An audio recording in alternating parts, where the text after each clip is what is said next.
Hello and welcome to this week's lecture on leadership styles. The purpose of this lecture is to be able to explain the main types of leadership, as well as to be able to explain how each type of leadership applies in practice. So, if you can have a think about last time, what's the main difference between a manager and a leader?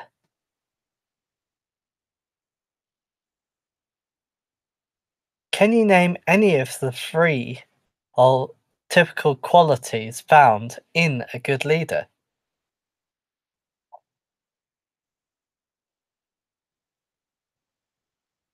If you struggle to answer those questions, have a look back through the previous PowerPoint to see how the answers match up. So the four types of leadership style that we're going to be looking at today would be the autocratic or authoritarian style, the paternalistic style, the democratic style, and the laissez-faire style. The autocratic or authoritarian style is a style of leadership where the control is held by only one person. There's no discussion necessary or even desirable, and there is one way communication from the top to the bottom. So managers decide exactly what must be done, and the staff must obey with no questions asked. So staff must obey, payments are based by results, and they employ staff based on their skill set.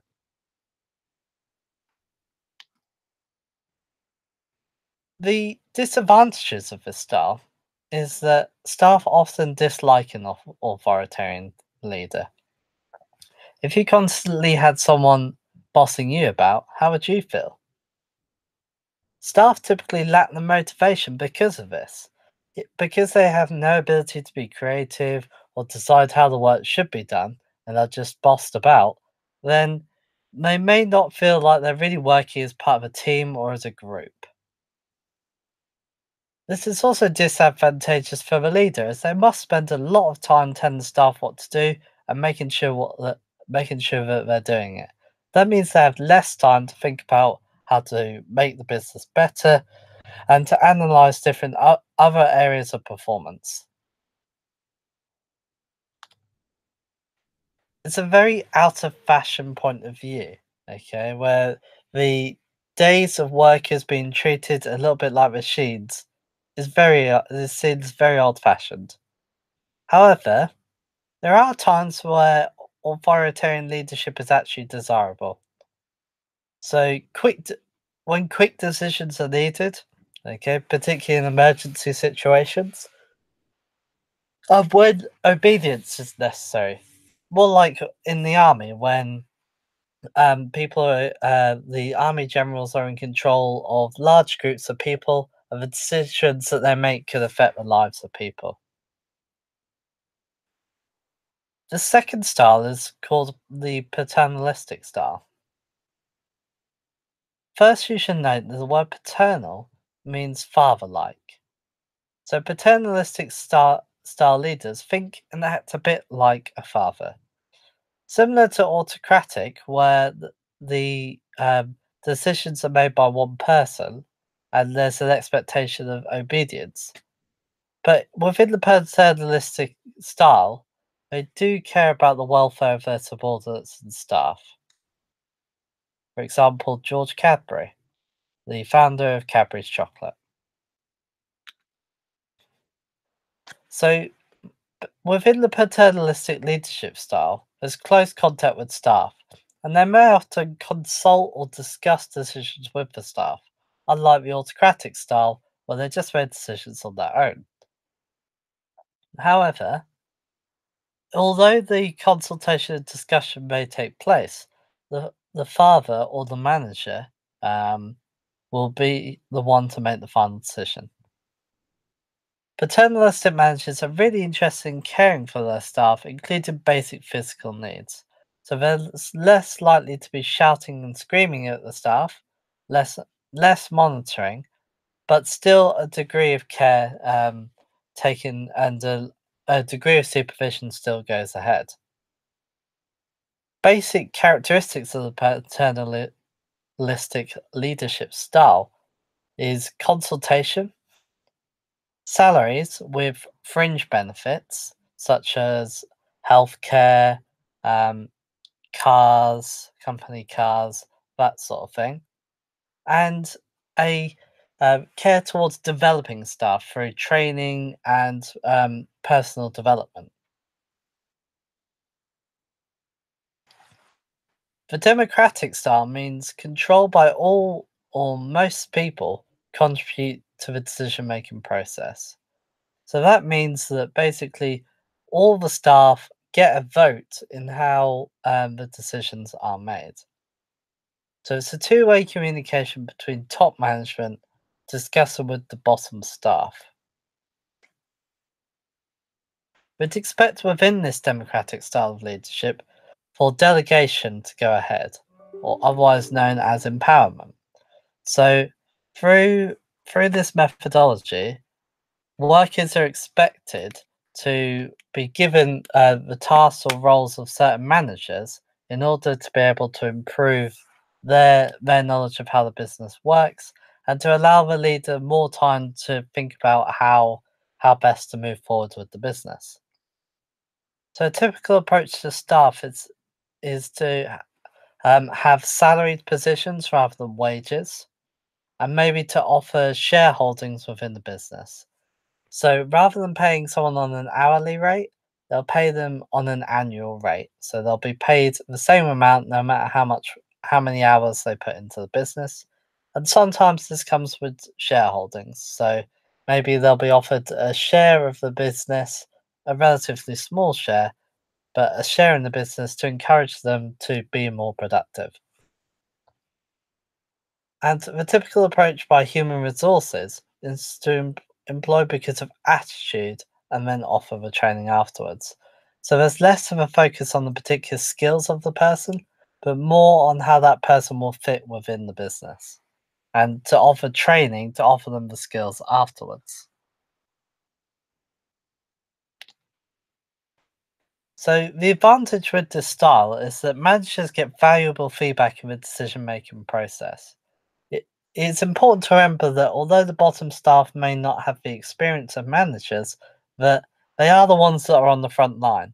They're the ones that are most likely hearing and seeing what customers do and how they respond to certain methods. So they're the ones most likely to have the information on the ground as to how the business would be best to move forward. Typically, the staff are more motivated as they feel like they're part of a team or community that make the decisions together. M- Because of this, they're typically more likely to stay in the business for longer. This is good for the business as they have to spend less time focusing on recruiting and training new staff, and they can just focus on the job at hand. And it typically means that staff trust the management more because staff know that managers value their opinion. They're more likely to trust the decisions that they make. However, the democratic style does have its issues. Decisions can take considerably longer. If you're particularly within large businesses, if you're having to consult with every single individual every time you make a decision, then that's going to take time. We'll also see the problems um, that democratic style of leadership have in terms of the laissez-faire style of leadership that comes to follow, as they share a lot of similar groupings. It's a particularly current style of leadership that's increasingly popular, and it's best used when you've got educated or skilled members of staff that are more likely to understand why decisions have to be made. The laissez-faire style of leadership is a kind of democratic style. Laissez-faire in French means let it be. So in the leadership style, it means giving the staff the freedom within very broad limits. So the motivation for this comes from the following. So managers have in this style of leadership have a very deep belief in the ability of their staff. So Bill Gates told brilliant young students whom he employed into Microsoft to simply create brilliant software. He didn't give them a guidance as to what software, how to do it, and what he wanted it to be like. He just allowed the creativity and ability of these student minds to thrive in order to be able to create software.